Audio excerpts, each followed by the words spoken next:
Another day, another historic fall in the oil price. The WTI crude price is now below $60 per barrel for the first time since the summer of 2009. And this time that's actually been well received on the stock market here in New York. The S&P 500 was up for the day. The same is true of many European bourses. But that's really where the action is today, more in Europe than in the oil market. Big new development was that we had the results of the take-up for the ECB's latest program of so-called TLTROs, loans to banks. They were somewhat disappointing. In total, they have managed to lend out 210 billion euros under the program. The capacity they had announced was 400 billion euros.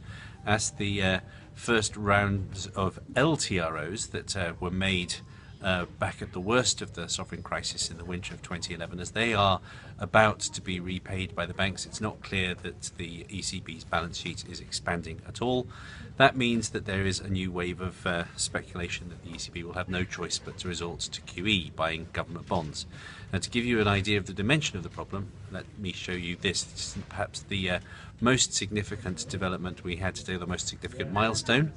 We're looking at the implicit inflation forecast in Germany and in the US from the bond market. You can see that there was a very significant deflation scare back in crisis time in the US.